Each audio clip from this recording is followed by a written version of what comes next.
नमस्कार। आज की कहानी स्वर्ग और नर्क की कहानी है। एक बुजुर्ग औरत मर गई। यमराज उसे लेने आई। औरत ने यमराज से पूछा, आप मुझे स्वर्ग लेकर जाएंगे या नरक में? यमराज बोले, दोनों में से कहीं नहीं। तुमने इस जन्म में बहुत ही अच्छे कर्म किए हैं, इसलिए मैं तुम्हें सीधे प्रभु के धाम लेके जा रहा हूँ। औरत खुश हो गई और बोली, धन्यवाद, पर मेरी आपसे एक विनती है। मैंने यहाँ धरती पर सबसे स्वर्ग और नर्क के बारे में बहुत सुना है, इसलिए मैं एक बार दोनों जगहों को देखना चाहती हूँ। यमराज बोले, तुम्हारे कर्म अच्छे हैं, इसलिए मैं तुम्हारी यह इच्छा पूरी करता हूँ। चलो हम स्वर्ग और नर्क के रास्ते से होते हुए प्रभु के धाम चलेंगे। बुजुर्ग औरत और यमराज दोनों चल पड़े। सबसे पहले नर्क आया। नर्क में बुजुर्ग औरत ने जोर जोर से लोगों के रोने की आवाजें सुनी।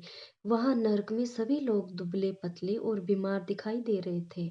औरत ने एक आदमी से पूछा, यहाँ आप सब लोगों की ऐसी हालत क्यों है? आदमी बोला, तो और कैसी हालत होगी? मरने के बाद जब से यहाँ आए हैं, हमने एक दिन भी खाना नहीं खाया। भूख से हमारी आत्माएं तड़प रही है। बुजुर्ग औरत की नजर एक विशाल पतीले पर पड़ी, जो कि लोगों के कद से करीब 100 फीट ऊंचा होगा। उस पतीले के ऊपर एक विशाल चम्मच लटका हुआ था। पतीले में से बहुत ही शानदार खुशबू आ रही थी। बुजुर्ग औरत ने उस आदमी से पूछा, इस पतीले में क्या है? आदमी मायूस होकर बोला, ये पतीला बहुत ही स्वादिष्ट खीर से हर समय भरा रहता है। बुजुर्ग औरत ने हैरानी से पूछा, इसमें खीर है तो आप लोग पेट भर के ये खीर खाते क्यों नहीं? भूख से क्यों तड़प रहे हो? आदमी रो रो कर बोलने लगा, कैसे खाएं? ये पतीला 100 फीट ऊंचा है, हम में से कोई भी उस पतीले तक नहीं पहुंच पाता। यह सुन बुजुर्ग औरत को उन पर तरस आ गया। सोचने लगी, बेचारे खीर का पतीला होते हुए भूख से बेहाल है। शायद ईश्वर ने उन्हें यही दंड दिया होगा।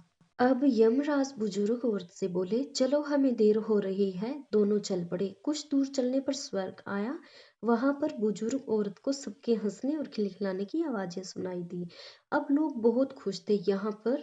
उनको खुश देखकर बुजुर्ग औरत भी बहुत खुश हो गई। पर वहां स्वर्ग में भी बुजुर्ग औरत की नजर वैसे ही 100 फीट ऊंचे पतीले पर पड़ी, जैसा नरक में था। उसके ऊपर भी वैसा ही चम्मच रखा हुआ था। बुजुर्ग औरत ने वहां लोगों से पूछा, इस पतीले में क्या है? स्वर्ग के लोग बोले, इसमें बहुत ही स्वादिष्ट खीर है।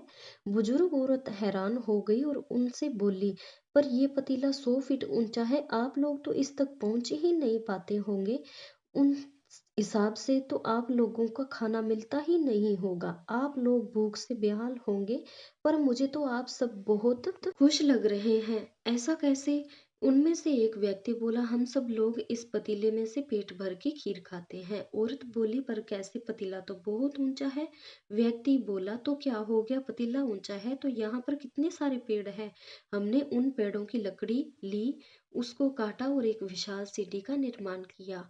उस लकड़ी को सीढ़ी के सहारे हम पतीले तक पहुंचते हैं और खीर का मिलकर आनंद लेते हैं। बुजुर्ग औरत यमराज की तरफ देखने लगी। यमराज मुस्कुराए और बोले, ईश्वर ने स्वर्ग और नरक मनुष्य के हाथ में सौंप रखा है। चाहे तो अपने लिए नरक बना ले, चाहे तो अपने लिए स्वर्ग।